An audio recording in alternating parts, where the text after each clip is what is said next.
All right, all right, all right.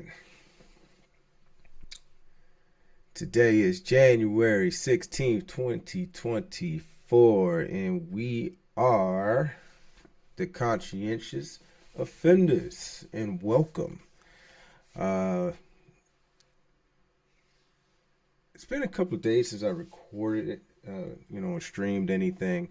I've been thinking about this podcast, uh, and how I've been meaning to actually go about putting out the information that I want to put out and how I actually want to be conveyed. And I think, yeah, I've been going about this all wrong.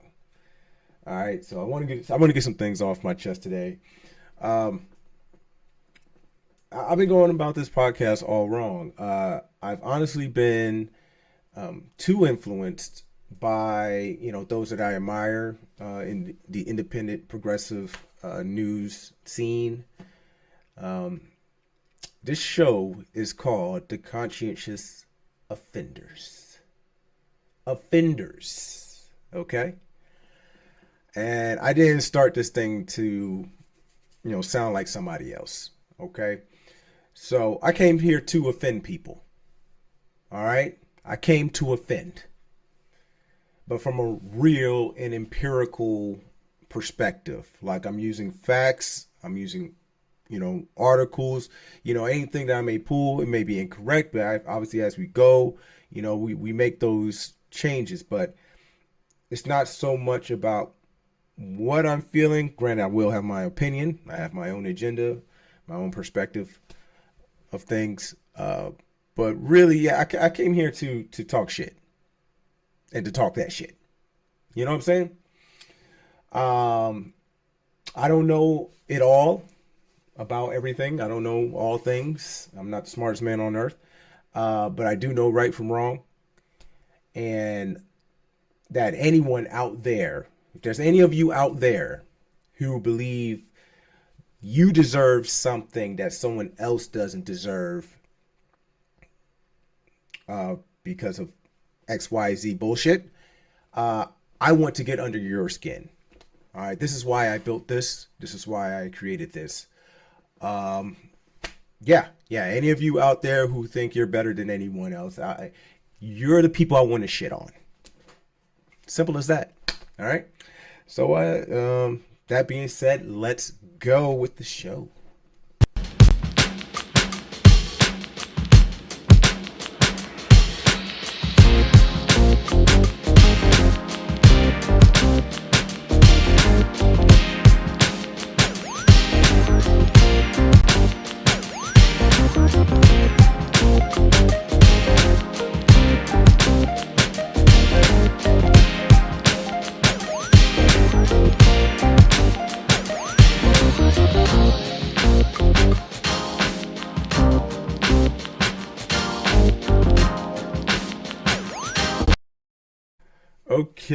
Okay. So, first things first today, I want to say like a couple of days ago, there was a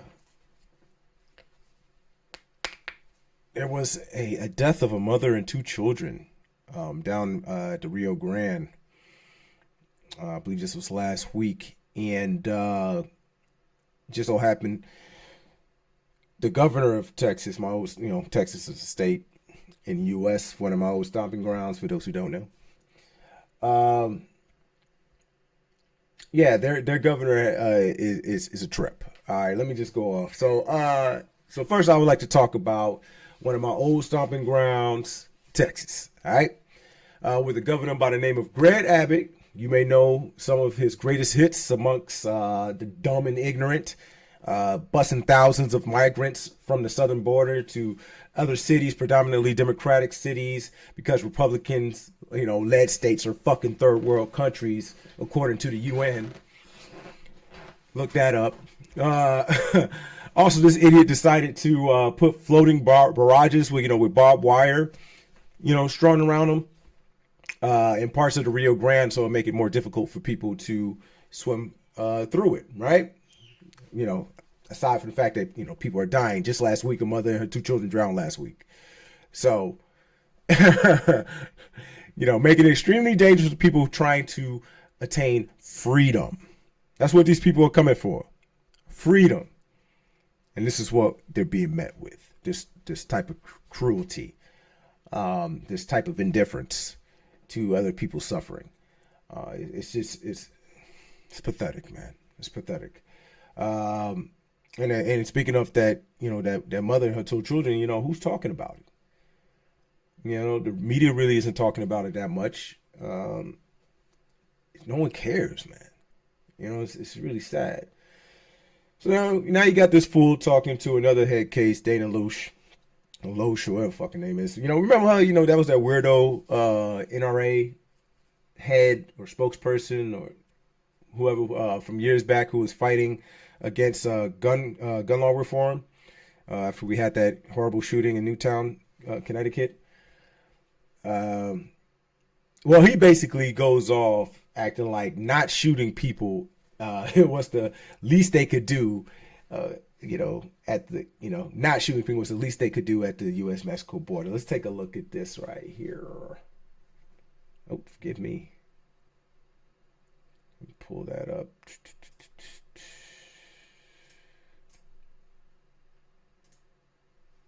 All right. And actually, while I'm at that too, hold on. I may have to throw this on. Oh, my bad. My bad. Boom. All right. Listen to this fool. We are using every tool that can be used, from building a border wall to building these border barriers to passing this law that I signed that led to another lawsuit by the Biden administration, where I signed a law making it illegal for somebody to enter Texas from another country. And they're subject to arrest and subject to deportation. And so we are deploying every tool and strategy that we possibly can. The only thing that we're not doing is we're not shooting people who come across the border because, of course, the Biden administration would charge us with murder. Texas Governor. You believe that shit? Oh, because of course, they'll just charge us with more murder. It's the least we can do is not shoot the people crossing the border, because if we could get away with it, we'll definitely do it. We would definitely go ahead and knock that out. If only the Biden administration wouldn't take us to court. How do these people get in power, man? Is it really? Is the electorate really that dumb as fuck? I just don't get it. What's going on, Texas? What's going on with you? This is what you want? These are the people you want in charge? To what end? I always wonder. What is this fear about all these people coming over? It's like there's nothing you can do about it. Why fight change? It's like, yo.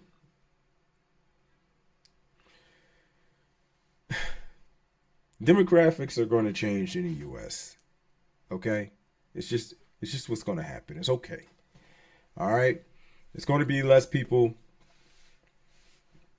or should I say, what used to be the predominantly race in America, which was Caucasians or people of lighter hues, non-pigmented individuals, melanated,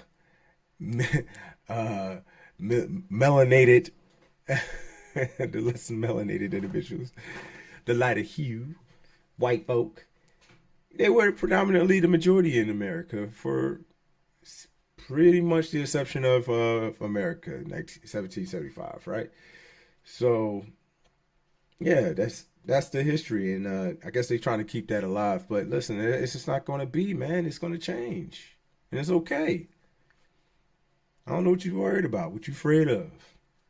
There's nothing you can do about it. So, I just don't know. I think it's hilarious that people are really fighting this. All right, moving on. I gotta talk about my man Michael Rapaport. So, there was a time where, I admired Rapaport. If you don't know who Michael Rapaport is, he's an actor. Was more predominant in the 90s. He played It's a pretty shit, man. I say he played some pretty influential movies. But now that I bring that up, I'm having difficulty remembering exactly everything he was in. I mean, except for the time I think he played a Nazi once. What was that? Higher Learning. I remember that. It's so hilarious. Now that I think about it. Um, so yeah, do believe. Yeah, he was the kid in Higher Learning. But some of these other films, he was a Sully. Really? I don't remember that. Ah, okay. He was in Hitch. Dude, such an unmemorable individual. Okay, don't tell me he was an actor. He play an action guy. A Good Night to Die. Who is that? Did he play? Oh man, I'm gonna have to watch that. But no, I'm not. No, I'm not. I'm just playing. No, I'm not. Okay, so in the beginning, okay, Zebrahead. Okay, yes, I remember. Poetic Justice. Yes, okay. Now it's starting to come to me. Um, but yeah, Metro, Copland. Yep. Palmetto. Yep. Friday after next. Okay. So anyway, he's an actor, and as I said, uh, when I was growing up, and I saw his face on TV or whatever production I was watching, it was a face that I warmed to. You see certain people that you like to see act. And when you see him in something, you're like, oh yeah, I want to see that. He wasn't that person for me, but if I saw him on the cast or I saw him in the show, typically the characters he played were people that I can't say I related to, but people that I understood, and it made the story better. I think he's a decent actor. And I liked him as a personality, especially afterwards, things he would say, perspectives he would have on particular topics. He seemed like he was pretty much on a level. And then October 7th happens. And ever since the Israel and Gaza conflict has happened, he has definitely lifted the mask on his views on the issues that are there, and to what would appear to be a deep and profound hatred for the Palestinian people. And I mean, way to spend your days, huh? I just don't understand a person in his position doing the things that he's doing. It didn't seem like this was something necessary, but if this is how he feels, it's America, right? But that doesn't stop me from calling him a dumbass. So it is what it is.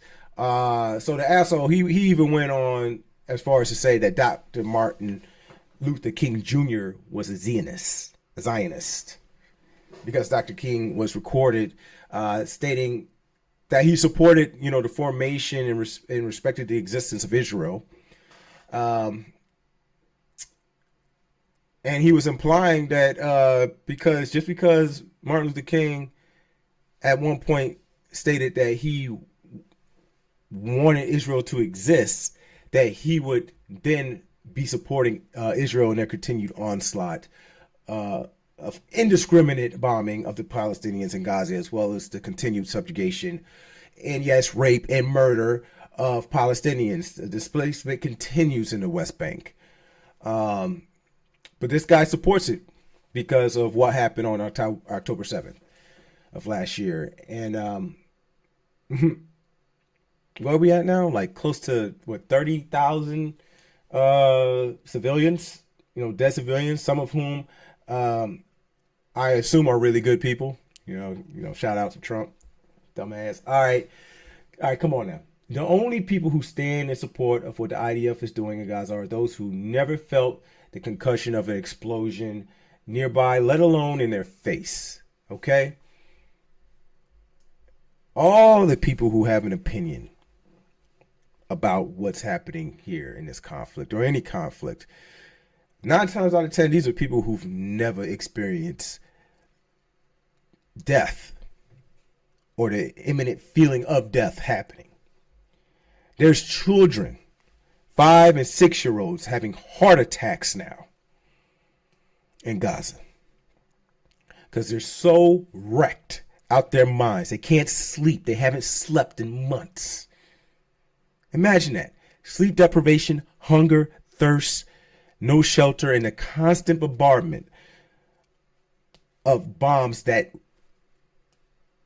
dismantle your body. If the shockwave hits you, even if no shrapnel or nothing hits you, man, it is reckoning. I'm at work today and they banging in the back, renovating the bathrooms, and that's enough to make me, I gotta throw my headphones on. Imagine if explosions. And all these people are like, yeah, well, blah, blah, blah, blah, blah, blah. You're a coward. You're a weakling. You're pathetic. You don't know what it feels like, and you're too pussy to ever take your ass over there or be in any sort of conflict. You would die immediately in any kind of conflict. All right? If we needed to depend on you to survive or to be protected, it would never happen. Never happen. Because only a weakling could support what's happening in Gaza right now. Only a coward could support what's happening in Gaza right now. In regards to the IDF's approach to capturing or killing Hamas. But anyway, let me just continue. We haven't learned anything since 9/11. Makes more sense. This attack was perpetrated or perpetuated in order for their PM to remain in power. Because, over 80% of the electorate in Israel want Netanyahu gone. Easiest way to keep him around is to continue this conflict. It's an easy way to distract. And I feel sorry for the people in Israel. I mean, they're in a bubble. They have no idea what's going on the outside. And it makes you wonder, man, how smart are those people, bro? If you got state-run TV, media, you can't be the brightest electorate. I mean, I appreciate the fact that they didn't allow Netanyahu to dismantle their judicial branch, their courts, that didn't pass. But come on, people, what is going on with you in regards to the Palestinians? You cannot be that obtuse. But hey,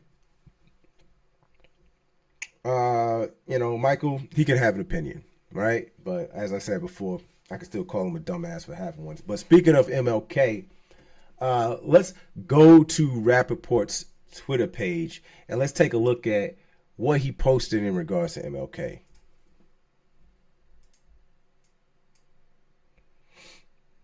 The world must see that Israel must. The world must see. The world must see that Israel must exist and has a right to exist, and is one of the great outposts of democracy in the world. My Jewish brothers and sisters said to me amid anti-Semitism anywhere, we don't need your support. We have enough Jewish power to deal with this problem ourselves.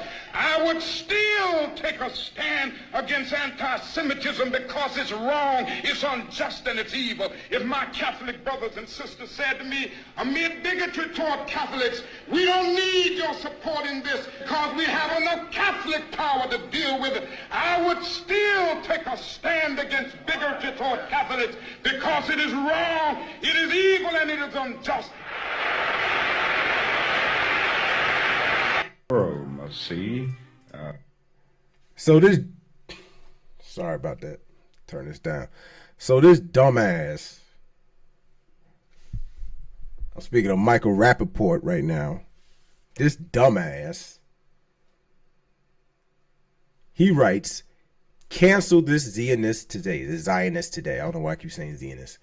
The Zionist today. Dr. Martin Luther King Jr. was a Zionist. And there's no doubt he would be canceled if he was alive today. Like, how stupid can you be? Like, seriously, how stupid can you be? So he literally just said in that recording that if you had issues with the Catholics, he wouldn't rock with that. He ain't gonna rock with you. You got issues with his Jewish people. He ain't gonna rock with you if you got issues with any people. And you know how to, we're gonna talk about it. Let's go to MLK's words. So in 1967, there was this thing called the 6-Day War between Israel and Egypt. All right. So let's go. I wanted to actually look at the full context to what he stated in regards to the Israel and Palestinian conflict. When at the time he was reflecting on the 1967 Six-Day War, a war that saw Israel not only preemptively strike Egypt's air bases. Now check this out. In 1967, there was a Six-Day War. All right. Israel preemptively struck Egypt's air bases, knocking out like a couple of hundred of them, not aircrafts, just almost obliterating their entire air fleet. It also saw Israel commit one of the greatest crimes against the U.S. Navy when they attacked an American intelligence ship, the USS Liberty, in June of that year, in 1967, killed many Navy men. It was a horrible. There's recordings. It was unbelievable that the U.S. allowed that to happen and didn't really, they took Israel's word for it that it wasn't just an atrocious accident. It was just a horrible accident, and they let it slide. I don't know if those Americans if their families received any sort of restitution for their sacrifice. I would love to. I'm gonna have to do some research into that. But yeah, look that up. Look that up. Israel attacked the U.S. Navy in 1967. Even then, the Israelis inflicted casualties at a rate some 25 times higher than what they suffered. And this was in 1967. Even then, they didn't know how to stop. They didn't know how to put a cork in it. 25 times higher. I think at the time we were talking about, we're 500,000 people. Not only that, it saw them take over Sinai, Gaza, the West Bank, East Jerusalem, and the Golan Heights, doubling the territory that the nation had prior to that conflict. So you want to talk about a situation where one country is being provided all the necessary tools they need in order to retaliate to any threat with the political backing of several first world powers against a people with nowhere near the same resources or capabilities. And it was like that for decades. Israel will forever be the bully in this conflict. No matter how many October 7th happen, there is no symmetry. Speaking of Gaza, I came across an article today saying there is literally no food or water. But before we get there, I'm moving too fast. I want to get to MLK's words, right? So this was an excerpt from an interview in 1967 where we heard some of that interview. They edited out some of the questions that were asked to him specifically about the Israel and Gaza. I want to say Gaza, but Egypt. The 6-Day War in 1967. They had some questions for my man MLK, and we're just going to read some of this right here, because not a lot of people are aware of what MLK truly believed or what he felt or thought about in regards to this, this conflict. So let's go. Question. Let's go to the other war for a moment. Dr. King, what are your views as a Nobel Peace Prize winner on a complex situation in the Middle East? Answer. Well, it is certainly a very complex situation. I think first that we must work passionately and unrelentingly through the United Nations to try to grapple with this year's old problem in the Middle East. I will hope that the Middle East will not become an arena for power politics. Whether we refer to the Soviet Union here, Russia here, or the United States of America, we have got to achieve peace in the Middle East. And in the Middle East, achieving peace means two things. Peace for Israel means security. The world and all people of goodwill must respect the territorial integrity of Israel. We must see Israel's right to exist and always go out of the way to protect that right to exist. We must also see that Israel is there, and any talk of driving the Jews into the Mediterranean, as we have heard over the last few weeks or the last several years, is not only unrealistic talk, but it is suicidal talk for the whole world, and I think also it is a terribly immoral. We must see what Israel has done for the world. It is a marvelous demonstration of what people together in unity and with determination, rugged determination, can do in transforming almost a desert into an oasis. But the other side of is this. See, there's another side. They don't want to talk about the other side. Republicans don't want to talk about what MLK, really thought about how Israel should be conducting itself in this conflict. Let's continue. But the other side is this, that peace in the Middle East means something else. It means for the Arabs development. After all, the Arab world is that third world, a part of that third world of poverty and illiteracy and disease. And it's time now to have a Marshall Plan for the Middle East. I think this is going to be finally the only answer. So long as people are poor, so long as they find themselves on the outskirts of hope, they are going to make intemperate remarks. They're going to keep the war psychosis alive. And what we need to do now is to go all out to develop the underdeveloped.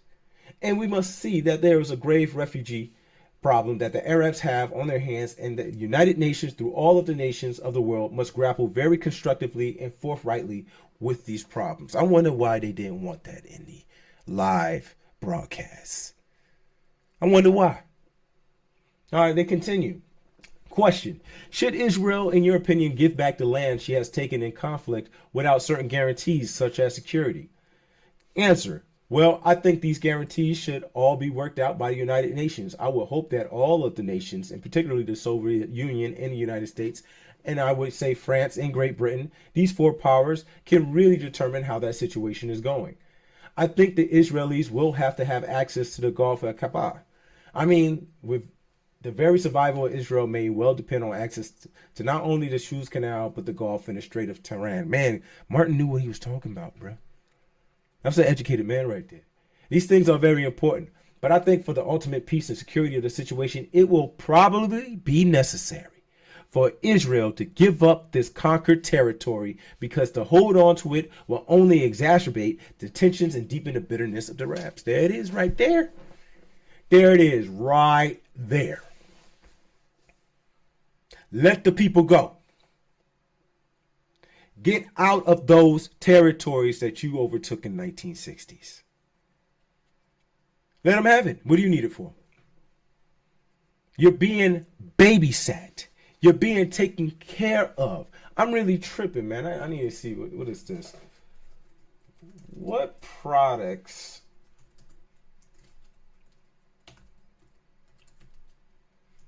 I'm trying to get my spelling right. I'm trying to do Israel produce.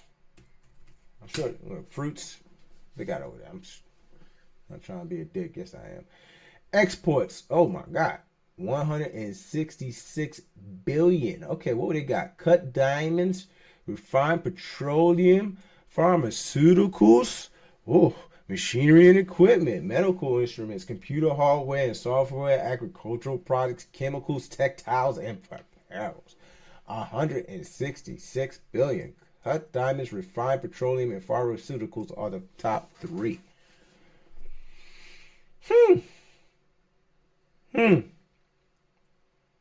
Very interesting. Very interesting.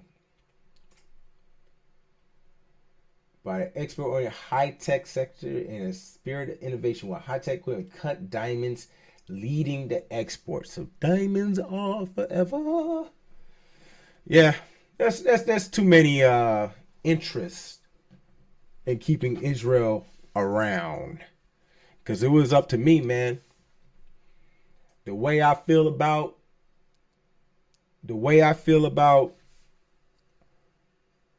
the indifference towards the Palestinian people, you don't want to feed into that hate. And, I will never condone violence, man. But it's like, if the Palestinians aren't that important, because, obviously they don't produce diamonds and petroleum and, pharmaceuticals and such. They don't produce none of that type of stuff. So they must not be valuable to anyone. But personally, Israel isn't valuable to me, personally. If the entire region, all of it, Israel, Palestine, all of it was turned to glass, I wonder how that would impact majority of your life, majority of the people who may be watching this life. How long before this is just another footnote in the history books? How long before it becomes a national holiday and we can sleep in like MLK Day? How long does it become something like that? Who really cares? I don't know. People picking sides, right? I obviously want the fighting to cease. I want the bombing to stop. I want there to be a ceasefire. Because I would like for them to coexist. But if they can't coexist, why keep either of them? But again, one is being coddled. One has been given everything to succeed. And, at this point, if we were to stop giving Israel aid, they'll probably just go to someone else and get it from somebody else. We've built them up so much. So, what I mean? We can't take back the Iron Dome, can we? So, moving on. I want to get back to Gaza. Speaking of Gaza, I did come across that article saying there's literally no food or water in parts of Gaza, sparking concerns of famine for those people. I mean, what are we going to do about it, people? Our government is allowing this. The U.S. government is complicit in the atrocities that is happening to the people in Gaza. And apparently they have already assessed the situation and deemed that no genocide is happening. So first, we're going to go check out this article in reference to the no food and such. UN agencies issue joint plea for entry routes to Gaza, where Israel's war with Hamas has damaged swaths of territory. Look at these people. Palestinians in Rafah, Gaza, access for aid agencies have been made more difficult by continued fighting. Aid and officials in Gaza believe that pockets of famine already exist in the territories, with parents sacrificing remaining food for their children and apple costing $8 and fuel for cooking almost impossible to find. UN agencies have said that Gaza urgently needs more humanitarian assistance, as Palestinian authorities reported that the death toll in the territory during the Israeli offensive there has risen to more than 24,000. Not yet 30K, but getting there. And these are probably conservative numbers. I'm trying to tell you. The World Food Program, UNICEF, and the World Health Organization said in a joint statement that new entry routes needed to be opened to Gaza. More trucks need to be allowed in each day, and aid workers and those seeking aid need to be allowed to move around safely. The UN agencies did not directly blame Israel, but said aid delivery was hindered by the opening of too few border crossings from Israel, a slow vetting process for trucks and goods going into Gaza, and continuing fighting. Man, everyone's so scared just to call them assholes. Assholes.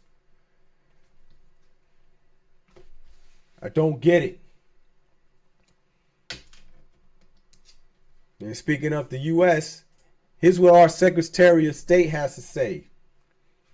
Because according to the U.S. Secretary of State, Antony Blinken, the allegations are meritless, and allegations in reference to South Africa going in front of the UN Council and some tribunal and charging Israel with genocide. He's saying that allegation is meritless.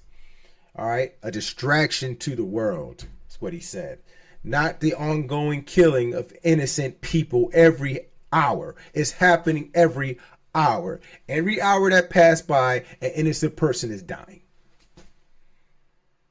It happens all over the world. In America, it's happening everywhere. People are dying everywhere. But for what reason? What purpose? I know why they're dying in America. Got too much guns in the streets. Simple math. You know how many deaths by guns happen in Germany? Not many. Less than a handful. Every year. Every year. Why? Because the citizens aren't allowed guns in the government, and they still have multiple political parties. They have a police. They have, they have a lot of the same things that we have in the States, but they don't have that. Make it make sense in America. When you got more guns in circulation than human beings, yeah. That just shows you how intelligent Americans are. Not so much. Okay? So they're definitely not using any of their power or leverage to demand and achieve a ceasefire. It just seems like they don't want it, though. And it seems like they're perfectly okay with the careless murdering of civilians. And this is a genocide straight up and down. Let's get a word. Let's get a word from our Secretary of State, shall we?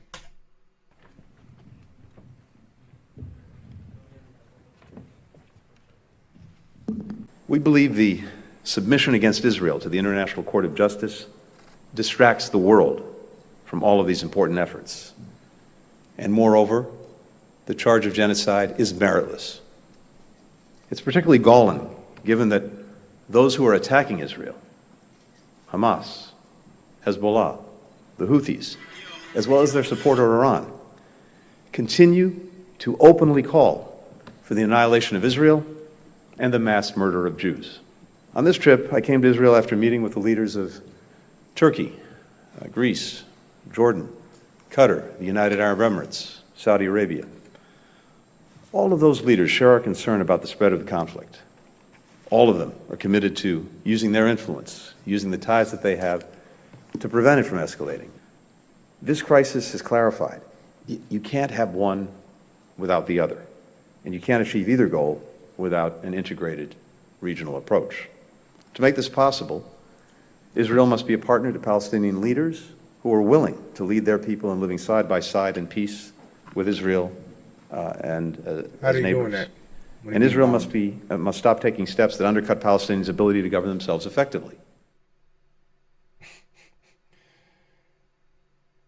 Yo, I'm sorry. Go back. Mission against Israel to the International Court of Justice distracts the world. Distracts the world, man. Look at this asshole. Look at this asshole in his stupid fucking face. All of these important efforts. And moreover, pause his asshole.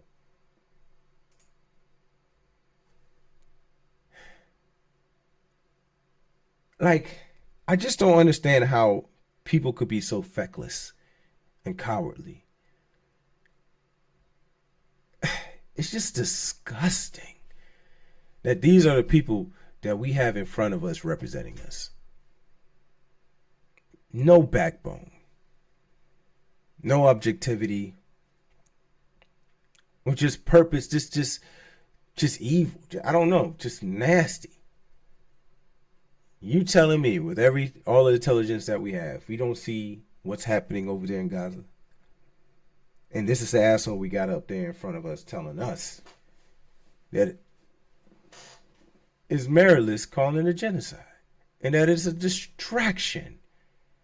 Calling Israel genocide as opposed to looking at what's happening and telling Israel, listen, hey, we ain't giving you another fucking cent unless you stand the hell down.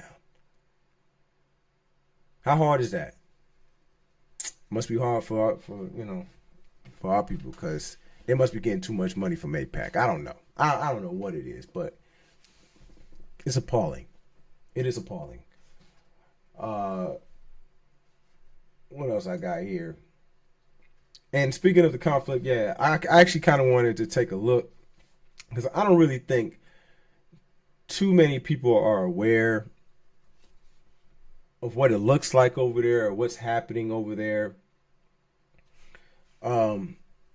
This is a slideshow, as you can see, it's on ABC News, and it shows a pretty decent, it goes back and forth what's happening in Israel, what's happening in Gaza. Look at that. Look at that. That's what it looks like.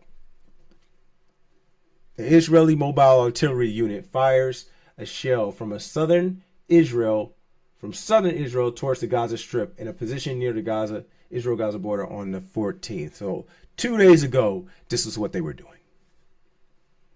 This is what was happening 2 days ago. What else we got?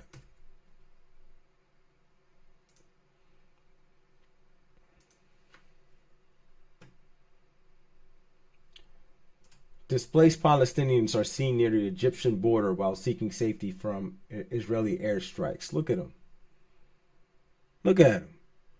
Behind a wall. Where are they to escape to? Where are they supposed to go? You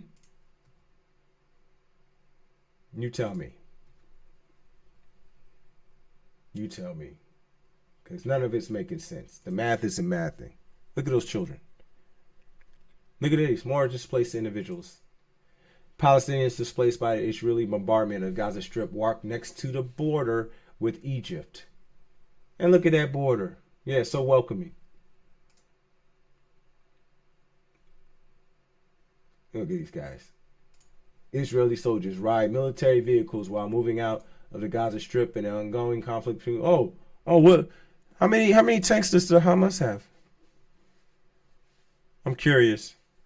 Can someone tell me how many tanks they have in Gaza? How many surface to air missiles or howitzers or mortar? How many? It's symmetry, right? How many tanks does Hamas have?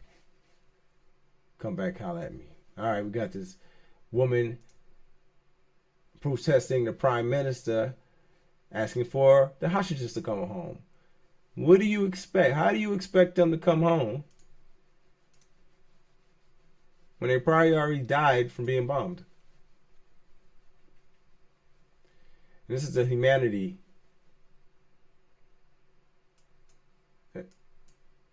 that still exists there.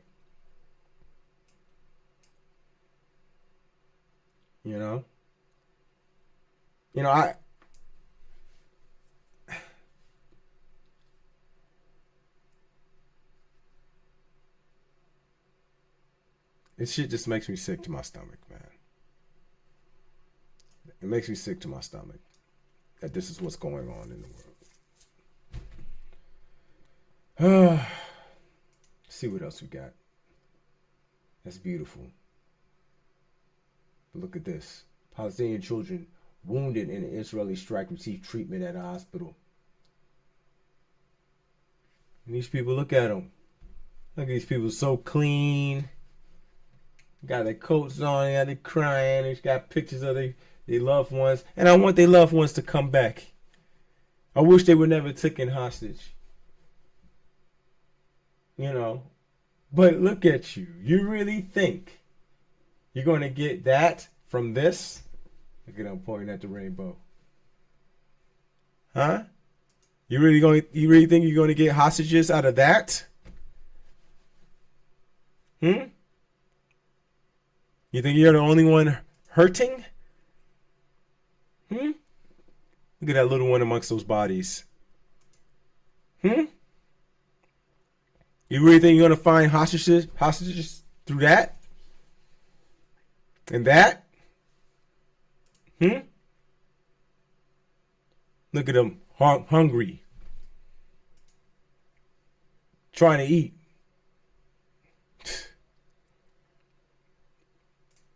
Yeah.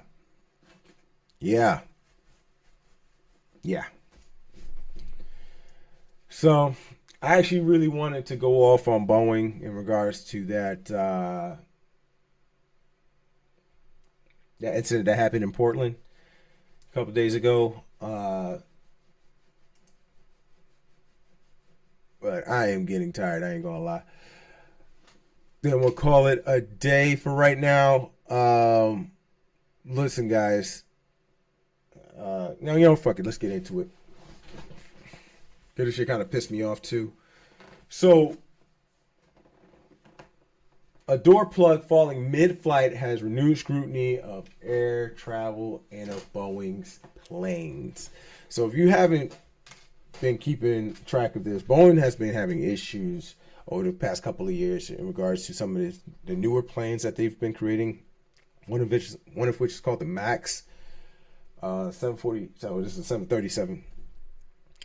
And yeah, they've been having issues, just quality control issues. They've been trying to revamp their, a lot of airlines have been trying to revamp their fleets, but when you look into a lot of these airlines, you come to realize that a lot of the aircraft that they have is pretty old, or it's not top of the line, if you will. It's their planes, but they're planes with the least options, if you know what I mean.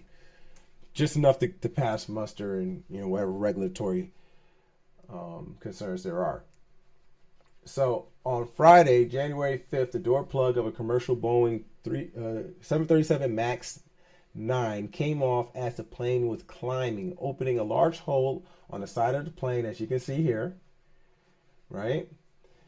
Side of the plane, alarming passengers on board and raising new questions about flight safety. For now, certain models of that plane have been temporarily grounded by the Federal Aviation Administration in the U.S. and by several aviation authorities abroad. A move that impacts Alaska Airlines, United Airlines, and other companies that utilize this aircraft. So that their stockholders are hating this right now, and that's why they're trying to get the Supreme Court to continue gutting the administrative state's ability to enact policies that supersede state laws. So corporations could just do whatever the hell they want to do. And this is all due to corners being cut. So, don't take my word for it.